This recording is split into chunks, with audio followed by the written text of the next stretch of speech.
오늘도 8월 첫째 주를 맞이하여 우리 믿음의 성도님들이 각 가정에서 예배를 드리게 되는데, 여러분 가정에서 예배드리는 우리 귀한 구월교회 성도들을 삶 속에 하나님의 은혜와 하나님의 복이 함께 하시기를 간절히 축원합니다.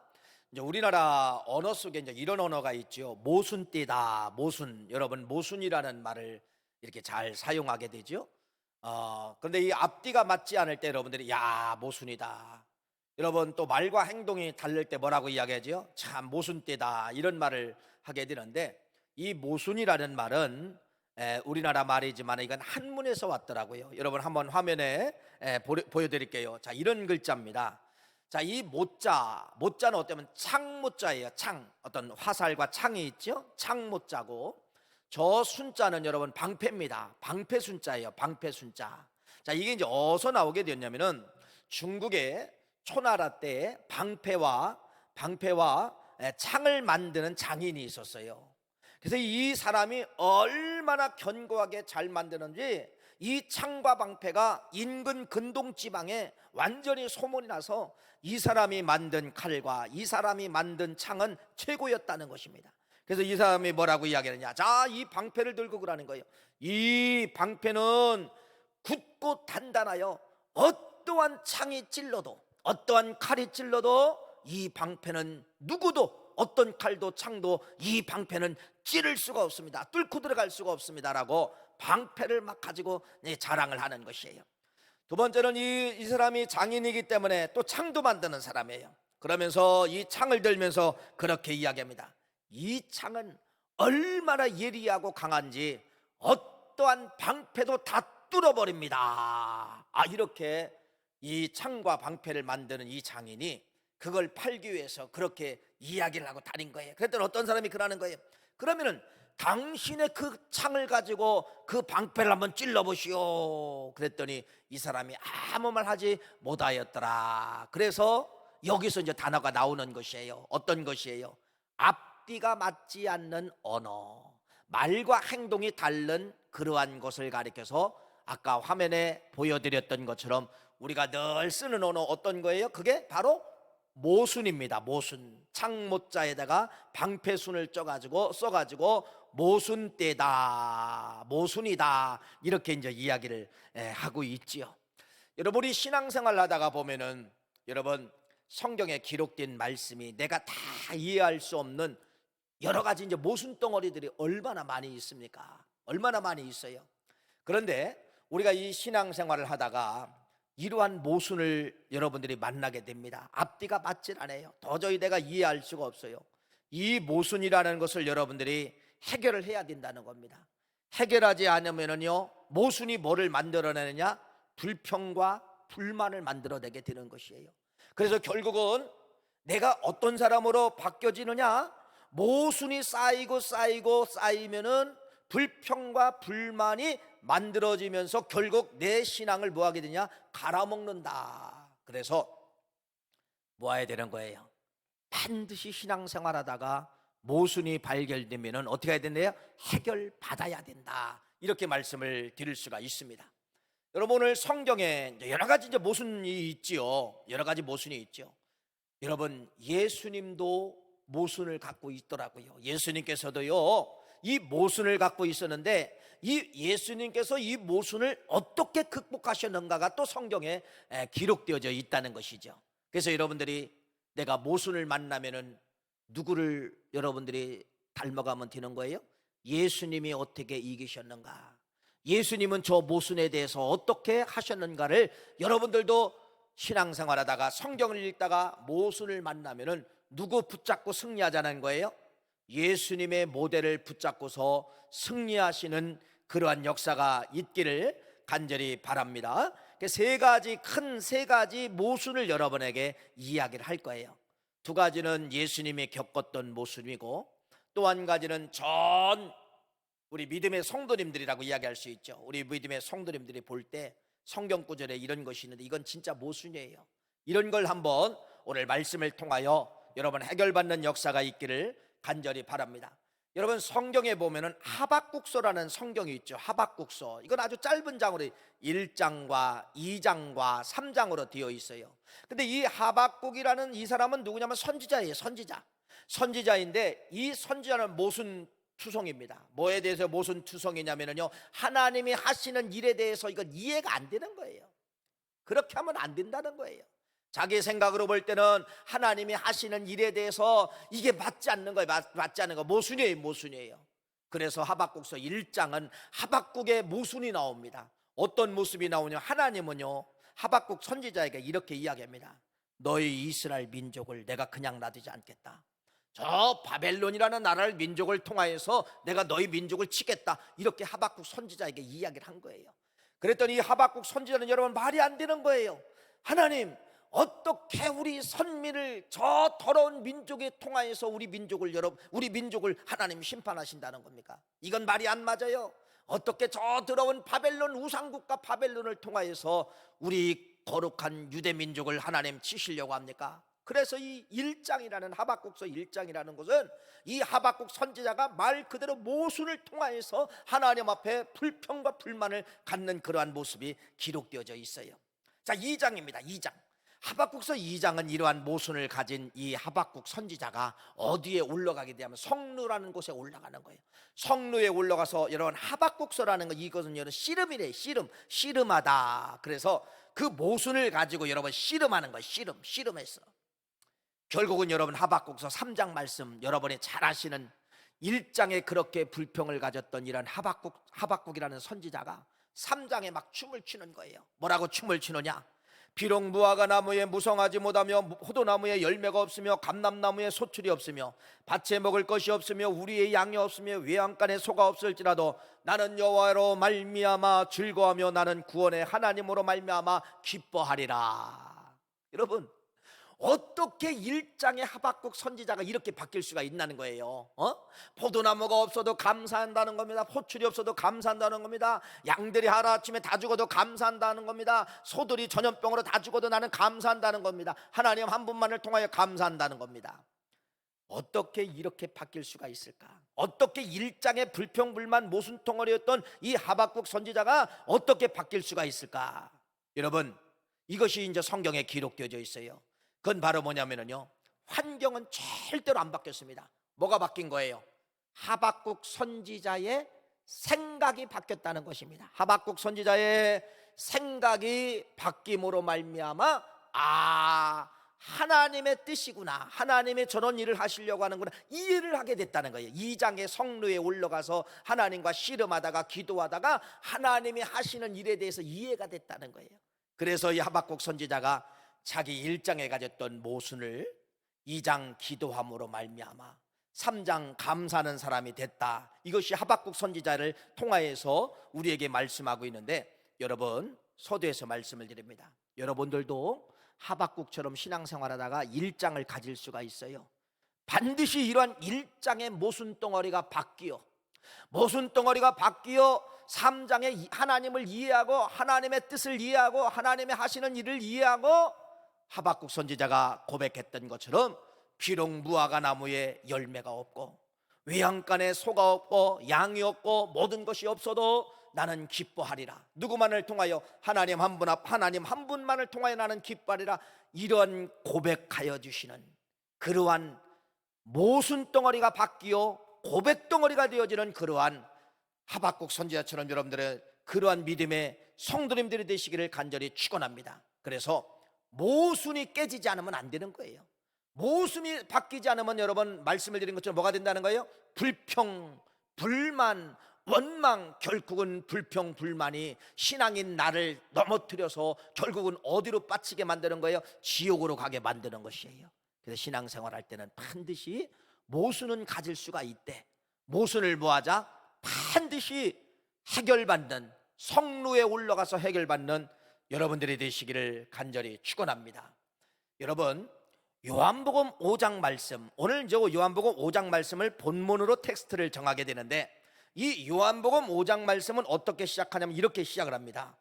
신비한 연못에 대해서 소개를 하고 있어요. 이 신비한 연못은 베데스다라고 하는 이 연못인데, 이 연못은 1년에 단 한 번 물이 하늘로 막 동할 때가 있어요. 물이 하늘로 막 솟구친다는 겁니다. 그때 어떤 환자든, 그 사람이 암병이든, 그 사람이 다리를 못 걷든, 말을 못하든, 앞에 못 보든, 누구든지 여러분, 그 물이 동할 때 그곳에 들어가기만 하면은, 그 물이 동할 때 누구 한 사람만 나는 거예요? 선착순으로 들어간 한 사람만 낫게 된다는 이러한 신비한 연못에 대해서, 베데스다 연못이 있다라는 것을 요한복음 5장 말씀에 기록하고 있다는 것입니다. 예수님이 그 베데스다 연못에 요한복음 5장 말씀에 찾아오시게 된 것이에요. 찾아오시게 됐는데 예수님께서 뭐라고 이야기하느냐? 여러분, 이렇게 성경은 기록하고 있습니다. 5장 3절 말씀 봅시다. 5장 3절 말씀 한번 읽어볼까요? 화면에 나오죠. 그 안에 많은 병자, 맹인, 다리 저는 사람, 혈기 마른 사람들이 누워 물의 움직임을 기다리니. 그러니까 여러분, 요한복음 5장 3장 말씀에 보면은 그 베데스다 연못 주위에는 여러분, 저기는 그냥 대표적인 환자를 기록했지만은 여러분, 이루 말할 수 없는 환자들이 파국하게 들어 있었다는 겁니다. 셀 수가 없을 정도로 베데스다 연못 전체가, 연못 주변이 다 누구라는 거예요? 환자.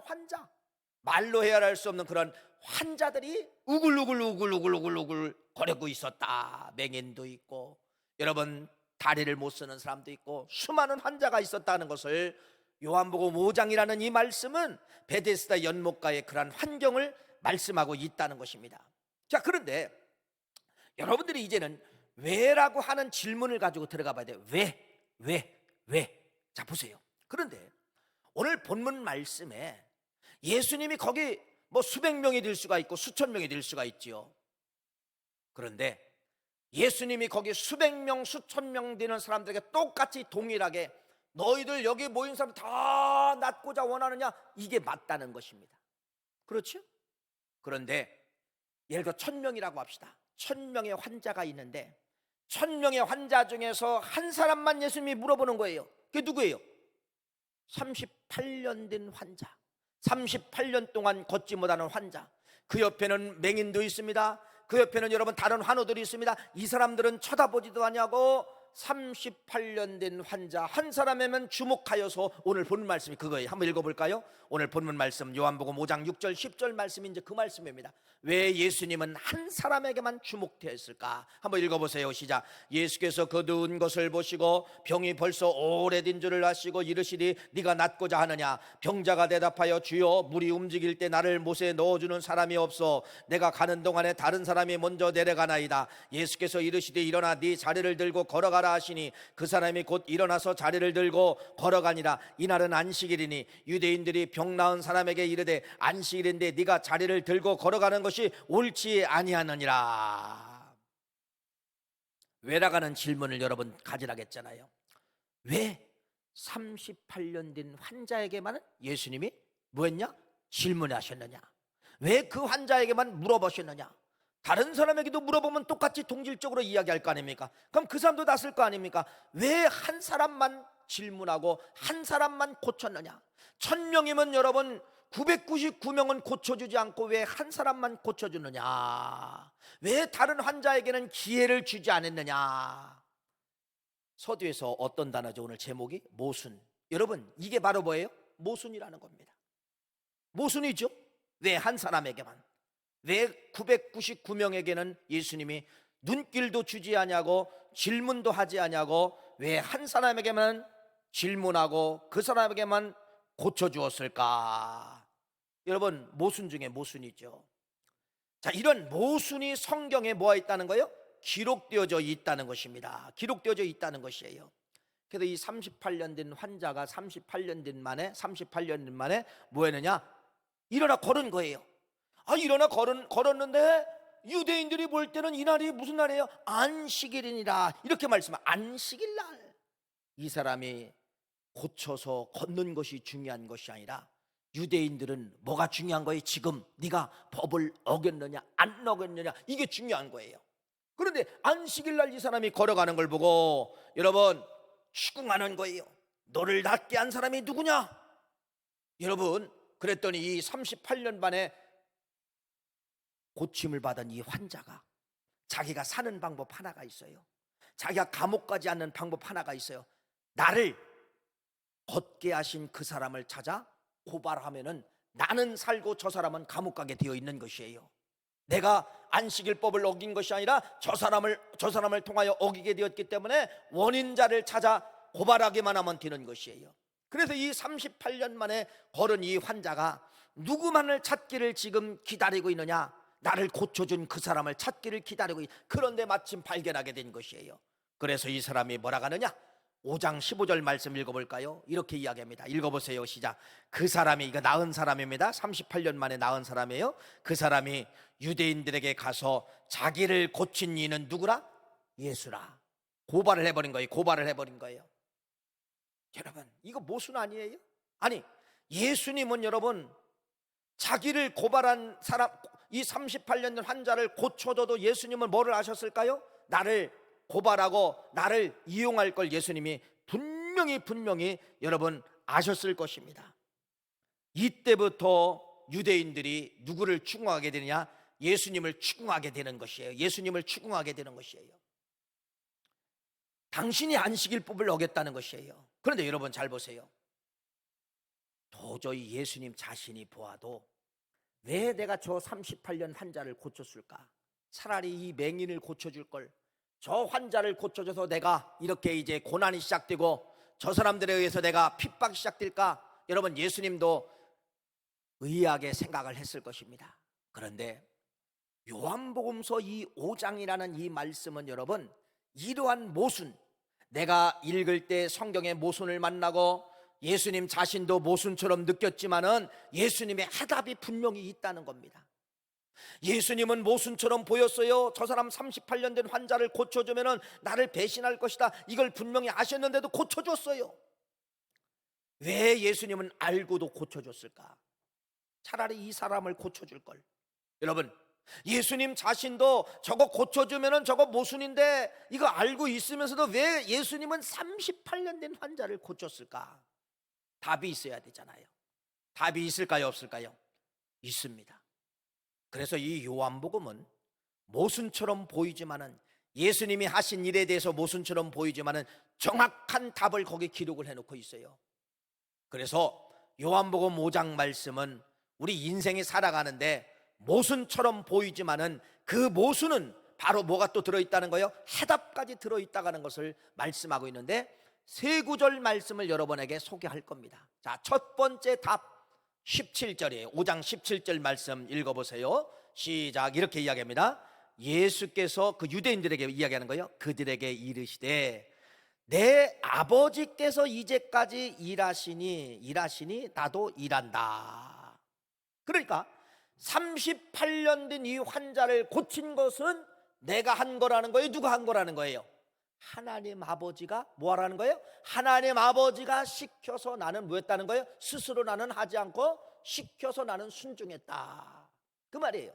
두 번째 19절 말씀이죠. 읽어보세요. 똑같은 대답입니다. 19절 말씀 시작. 그러므로 예수께서 그들에게 이르시되 내가 진실로 너에게 이르노니 아들이 아버지께서 하시는 일을 보지 않고는 아무것도 할 수 없나니 아버지께서 행하시는 그것을 아들도 그와 같이 행하느니라.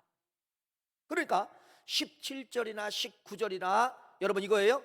예수님이 스스로 했다는 거예요? 하나님이 명령해서 나는 행하였다는 겁니까? 하나님이 명령해서 아버지가 행하라고 하시니까, 아버지가 38년 된 환자에게 가라 이렇게 명하시니까 나는 아니에요 라고 해도 예수님은 뭐 했다는 거예요? 아버지가 행하시니까 나도 행했다, 아버지가 명령하니까 나도 행했다. 여러분 이렇게 말씀하는 것이에요. 그래서 이 요한복음 5장 말씀의 이제 결론이 몇 절이냐면 여러분 30절이에요. 우리 한번 30절 말씀 읽어볼까요? 한번 읽어보세요. 시작. 내가 아무것도 뭐 할 수 없다? 스스로 할 수 없다. 그러니까 요한복음 5장 말씀에 예수님이 행동한 것처럼 보였지만은 예수님이 행동하신 것이 아니라 누가? 아버지가 시켜서, 하나님 아버지가 하라고 하시니까 예수님은 뭐 했다는 거에 가서 명령한 것 뿐이에요. 말 걸은 것 뿐이에요. 누가 하셨다는 겁니까? 하나님이 시키셔서, 성부의 하나님이 시키셔서 나는 스스로 하지 아니하고 내 뜻대로 하지 아니하고 나도 그분의 말씀에 뭐했다는 거예요?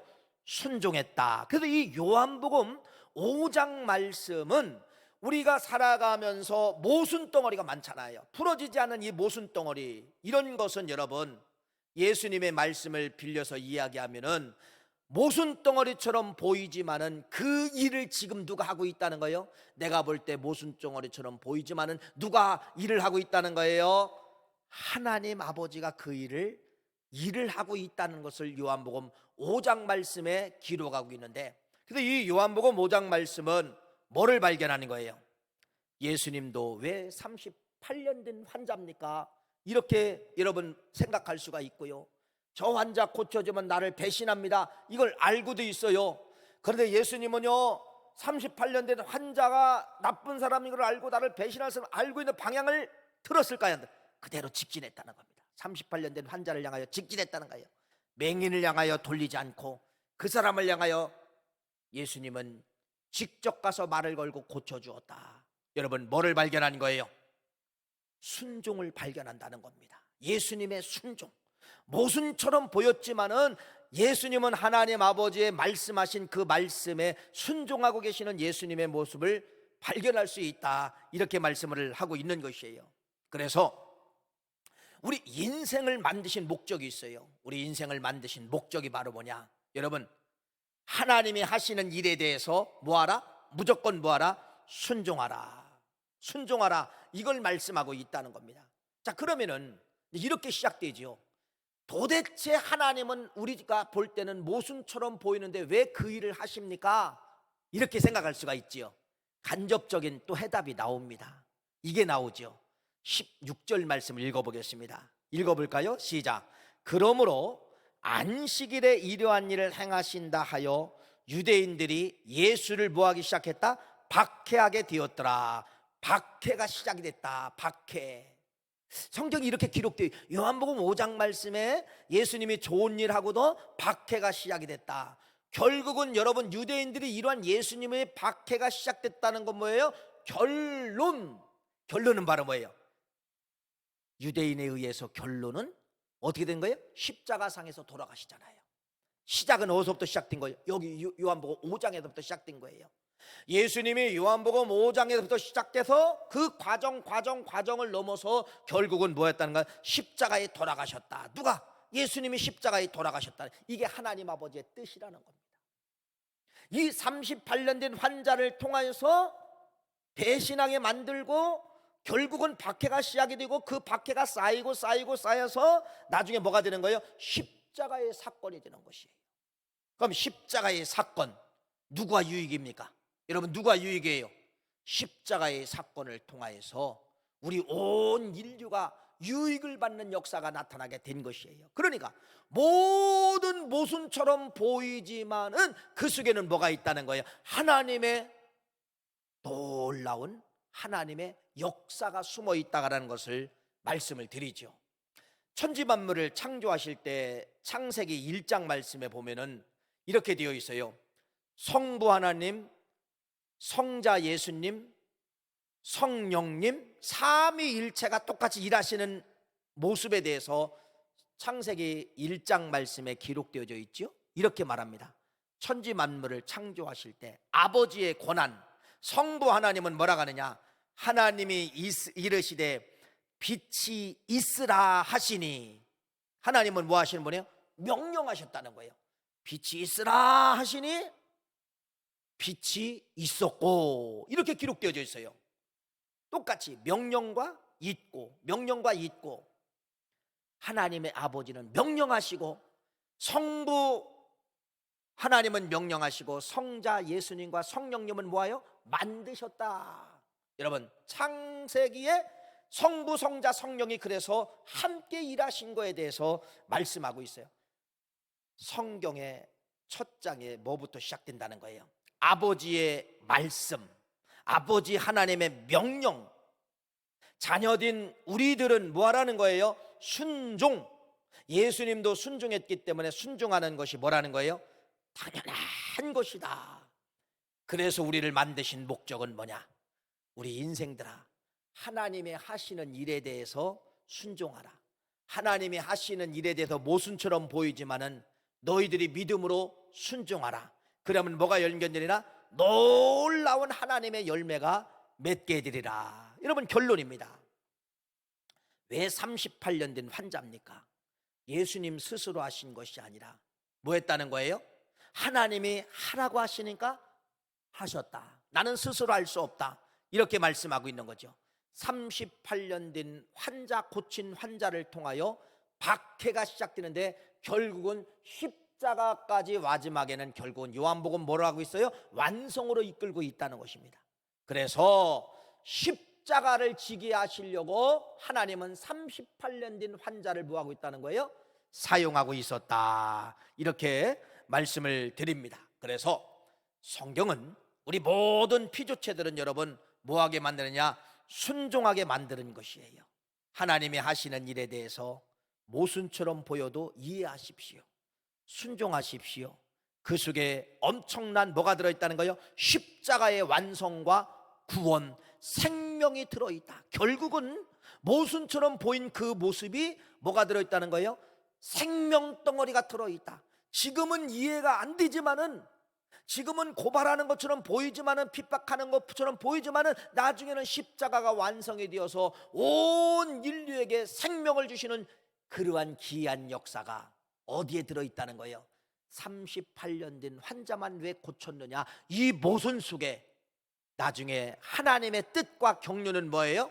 십자가의 완성을 만들어서 온 인류에게 생명을 부어주시는 이러한 역사가 38년 된 환자의 모순 속에 들어있다는 것을 말씀하고 있습니다.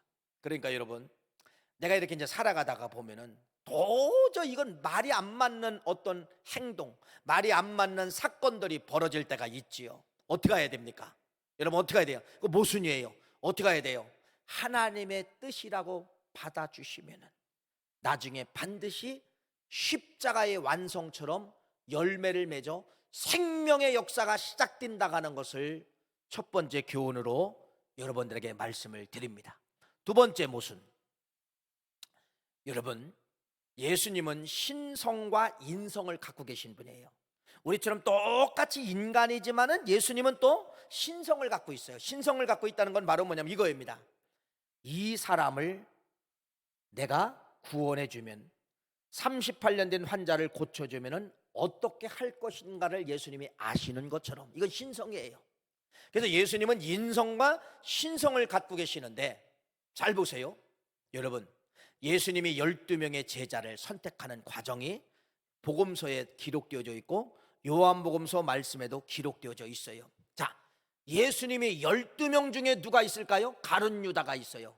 선택하기 전에 이 가룟 유다를 예수님이 알았을까 몰랐을까요? 가룟 유다는 그냥 착한 사람이다, 이 정도 알았을까요? 아니에요. 가룟 유다는 분명히 나를 배신할 사람이다, 이걸 알고 있어요. 그래서 마지막 최후의 만찬을 통하여서 예수님이 그걸 설명하잖아요. 요한복음 13장 말씀을 통하여서 예수님의 제자 중 하나 곧 그가 사랑하시는 자가 예수의 품에 의지하여 누웠는지라.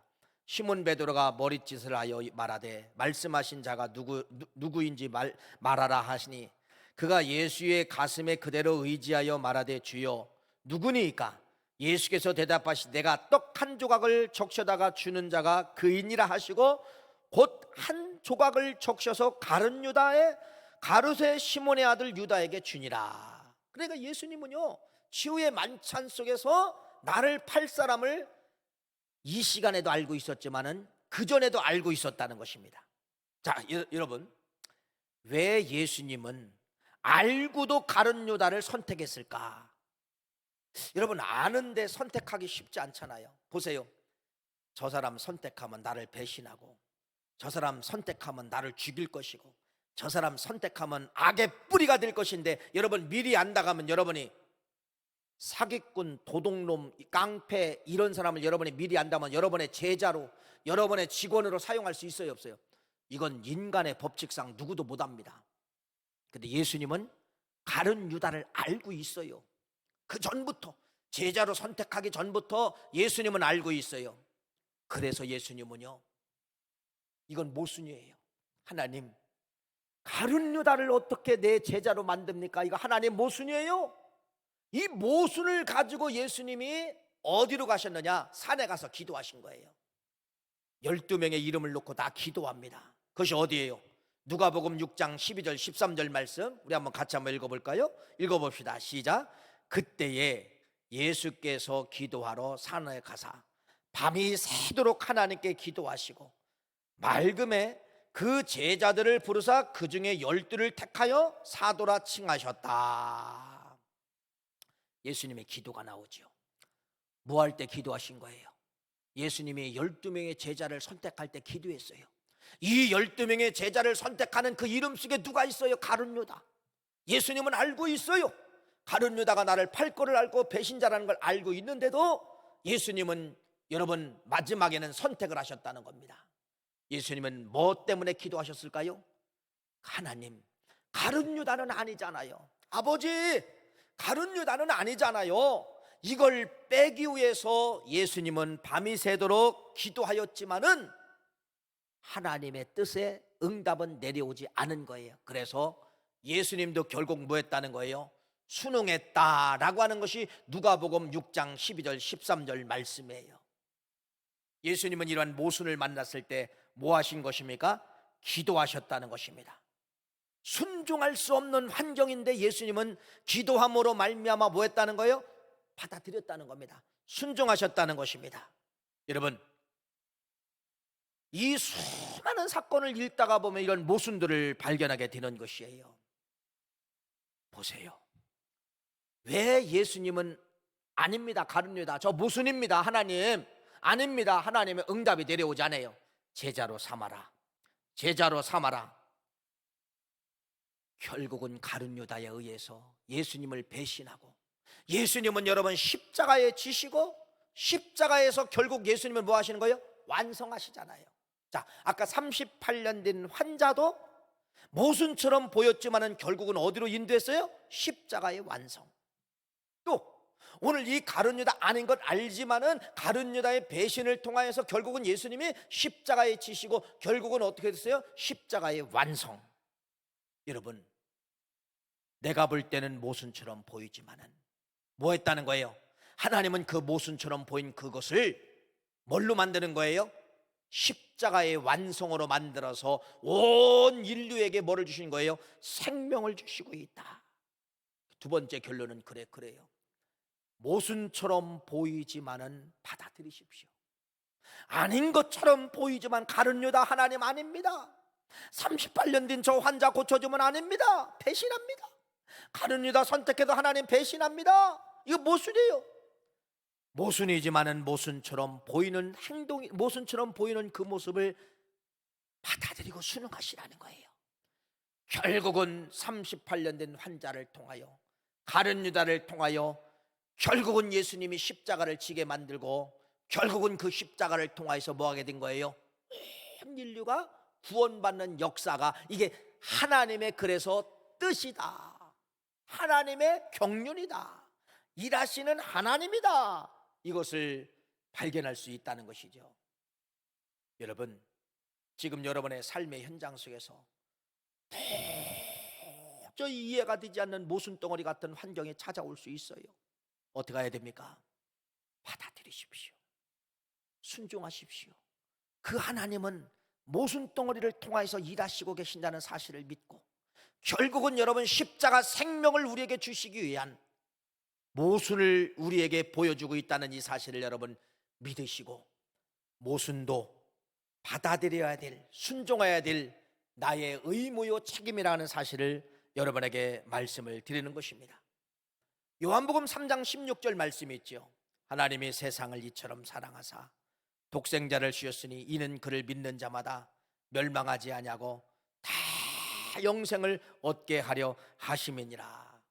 여러분, 얼마나 귀한 말씀이에요. 요한복음 3장 16절 말씀이 없다고 하면 여러분 여기 지금 존재할 수가 없어요.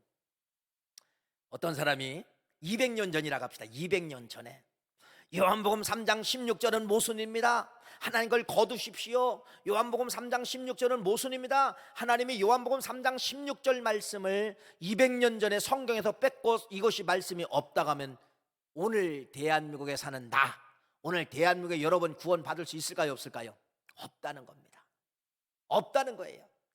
이런 요한복음 3장 16절 말씀, 모순처럼 보인 이 말씀이 있기 때문에 하나님, 원수를 어떻게 사랑합니까? 원수는 죽여야 되고 원수는 심판해야 되는데 왜 원수를 사랑합니까? 이건 모순이에요. 인간의 눈으로는 모순처럼 보이지만은 이 말씀 모순이 있기 때문에 내가 생명을 얻은 거예요. 또 이 말씀이 모순처럼 보이기 때문에 지워지지 않고 계속 이 말씀은 살아 움직이기 때문에 오늘은 안 믿지만은 저 사람이 내일 믿어 교회에 1등 가는 그러한 사람이 될 수 있다는 것입니다. 여러분, 이런 것이 다 모순 아닙니까? 그러나 우리 눈에 모순처럼 보이는 모든 모순은 뭐가 들어있다는 거예요? 하나님이 뭔가 일을 하시고 생명으로 역사하고 있다는 것을 말씀을 드리는 것이에요. 이런 말씀을 드렸죠. 어떤 말씀을 드리면요, 하나님께서는 시편 122편 말씀에 우리 인생들을 도와주시는데 여호와께서 너를 실족지 아니하시며 너를 지키시는 자는 졸지 아니하시로다. 이스라엘을 지키는 자는 졸지도 아니하시고 주무시도 아니하시라. 하나님께서는 우리 인생들을 지키기 위해서 졸지도 주무시지 않고 여러분 지금도 하나님은 여러분 일하시고 계신다는 것을 여러분에게 설명을 드렸어요. 이걸 뭘로 설명을 드냐면 중력을 가지고 여러분에게 2, 3주 전에 내가 설명을 드린 걸로 기억이 납니다. 중력. 여러분, 하나님은 왜 우리만 사랑하지 왜 그들까지 사랑하냐 이거예요. 이거 도저히 모순이에요. 모순. 믿어지질 않아요. 아니, 하나님을 믿는 백성들만 사랑해도 부족한데 왜 그들까지 사랑합니까? 왜 그들까지 하나님 졸지도 주무시지 않고 지금도 일하십니까? 여러분 한번 이거 모순 아닙니까? 모순이죠. 우리 눈에서는 그 사람들 죽여야 되는데, 우리 눈에서는 저 원수들은 없었으면 좋겠는데, 여러분 하나님이 이 우주 만물을, 이 지구상을 졸지도 주무시지 않고 지켜주지 않으면 여러분 나도 살 수가 없는 것이에요. 예를 들어 우리에게만 하나님이 졸지도 주무시지 않고 지켜주시고 저들은 그렇게 하지 않는다면 여러분 우리는 박수 칠 것 같으죠? 아니에요. 누가 피해를 당하느냐? 내가 피해를 당하게 되어 있어요. 그들 여러분 하나님이 중력으로 이끌지 않으면 여러분 바닷물이 어디로 들어오느냐? 인천 앞바다에 다 바닷물이 여러분 여기 육지까지 다 들어오게 되는 것이에요. 그러니까 하나님의 그러한 중력의 사랑을 통하여서 그들도 살고 누구도 사는 거예요? 나도 사는 것이에요. 이렇게 성경에 수많은 모순처럼 보이는 것들이 있다는 겁니다. 근데 여러분 받아들이시라는 거예요. 받아들이면 결국 하나님은 뭐 하신다? 생명으로 역사한다. 생명 주시기 위해서 도저히 이해할 수 없는 그러한 모순 덩어리를 내 앞에 보여주고 있다는 사실을 여러분 말씀하고 있는 것이에요. 오늘 말씀의 결론입니다. 예수님도 모순처럼 보인 거에 대해서 38년 환자는 아닙니다.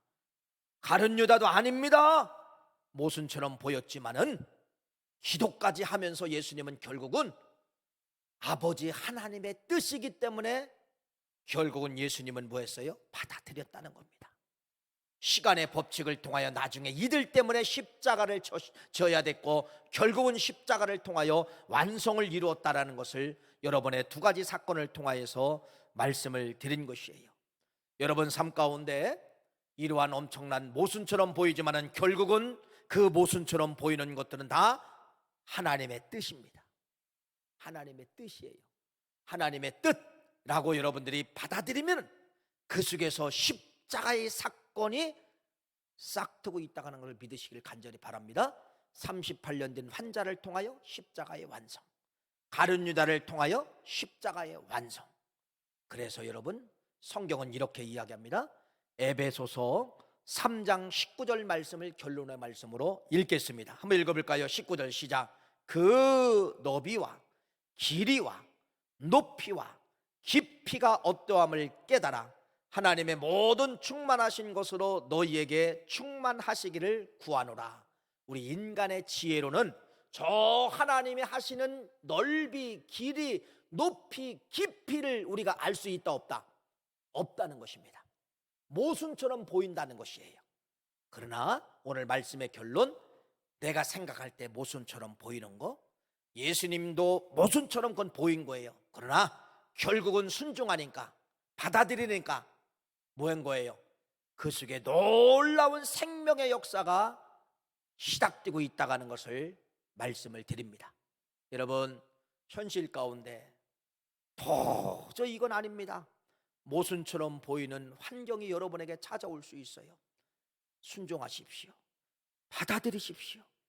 받아들이고 순종하면은 결국은 십자가의 완성된 사건으로 하나님 이루신다는 것을 믿으시고 모순에서 빠져나오시는 우리 믿음의 성도들이 다 되시기를 간절히 축원합니다.